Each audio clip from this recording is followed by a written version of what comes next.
ગુજરાત સમાન નાગરિક સંહિતા બિલ લાવવામાં આવી રહ્યું છે અને કે લાંબા સમયથી આદિવાસી સમાજ છે તે પોતે પણ વિરોધ કરી રહ્યો હતો અને ધારાસભ્ય ચૈતર વસાવા જે પોતે પણ આદિવાસી સમાજ છે તેમણે પણ વિરોધ કર્યો હતો અને આજે તેમણે આ બિલને લઈને આકરી પ્રતિક્રિયા આપી છે।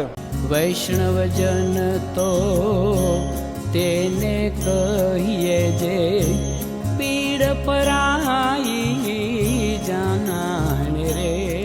નમસ્કાર, આપ જોઈ રહ્યા છો નવજીવન ન્યૂઝ અને હું છું આપણી સાથે તોફિક ગાંચી। આદિવાસી સમાજ છે તેમને યુસીસી એટલે કે ગુજરાત સમાન નાગરિક સંહિતા છે તે બિલ જ્યારે રાજ્ય સરકાર લાવે તેનો કાયદો બને તેમાંથી બાકાત રાખવામાં આવે આવો વિરોધ સતત આદિવાસી સમાજના લોકો પણ કરી રહ્યા હતા અને ડેડિયાપાડાના ધારાસભ્ય ચૈતર વસાવા પણ કરી રહ્યા હતા અને ગુજરાત વિધાનસભાના સત્રનો આજે 22મો દિવસ છે અને આજના દિવસે રાજ્યની સરકાર યુસીસી એટલે કે ગુજરાત સમાન નાગરિક સંહિતા બિલ છે તે લાવવા જઈ રહી છે। નાયબ મુખ્યમંત્રી હર્ષ સંઘવી છે તે બિલ આ ગૃહમાં રજૂ કરવાના છે અને આ જ બિલને લઈને ધારાસભ્ય ચૈતર વસાવાએ આકરી પ્રતિક્રિયા આપી છે।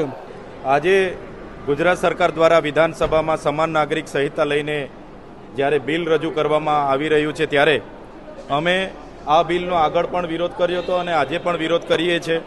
આદિવાસી સમાજને આ બિલમાંથી બાદબાકી કરવામાં આવી છે એવું જણાવવામાં આવી રહ્યું છે, છતાં અમને ભીતિ છે, સામે ચૂંટણી છે એટલે કદાચ આદિવાસી સમાજને સમાવેશ નથી કર્યો, પણ આવનારા દિવસોમાં ચોક્કસ એમાં સુધારાના ભાગરૂપે આદિવાસી સમાજનો એમાં સમાવેશ થશે। આપ સૌ જાણતા હશો જે પ્રકારે એક વર્ષ પહેલાં સમાન નાગરિક સંહિતાની કમિટી જ્યારે જિલ્લા કક્ષાએ સામાજિક, રાજકીય, ધાર્મિક અને તમામ પ્રકારના આગેવાનોની જ્યારે અભિપ્રાય લેવા માટે આવી હતી ત્યારે ગુજરાતમાં 80% જેટલા લોકોએ આનો વિરોધ નોંધાવ્યો છે। એટલે લોકમતની વિરુદ્ધમાં જઈને આ બિલ લાવવામાં આવી રહ્યું છે ત્યારે આ બિલનો અમે વિરોધ કરીએ છીએ। આજે તમે ગુજરાતમાં જોયું હશે, શું અમે સરકારને પૂછવા માંગીએ છીએ, શું આ બિલ લાવવાથી સામાજિક સમરસતા થઈ જશે? શું આ બિલ લાવવાથી રાષ્ટ્રીય ભાવના મજબૂત બનશે? તો સરકાર પાસે એનો જવાબ નથી। સરકાર માત્ર ને માત્ર ચૂંટણીમાં જે લઘુમતી સમુદાયો છે એમને ટાર્ગેટ કરીને આવનારી ચૂંટણીમાં હિન્દુ મુસ્લિમ કરવા માટે આ બિલ લાવી રહી હશે એવું અમને લાગી રહ્યું છે।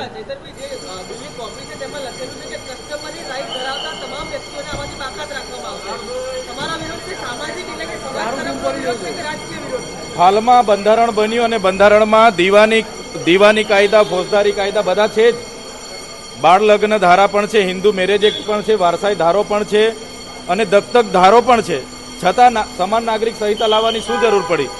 આપણા દેશમાં વિવિધતામાં એકતા એ જ આપણી ઓળખ છે અને બંધારણ આપણા તમામ ધર્મ, જ્ઞાતિ બધા જ લોકોને પોતાના વ્યક્તિગત કાયદા અને સામાજિક કાયદાને બંધારણે પ્રાવધાન આપ્યું છે। મૂળભૂત અધિકારોમાં પણ પ્રાવધાન છે।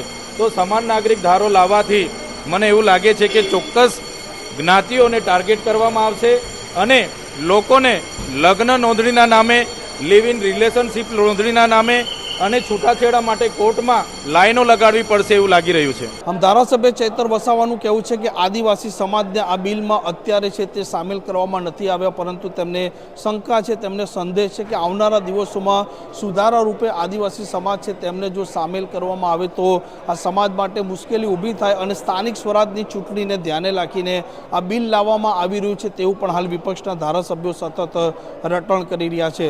તોફિક ગાંચી, નવજીવન ન્યૂઝ, ગાંધીનગર।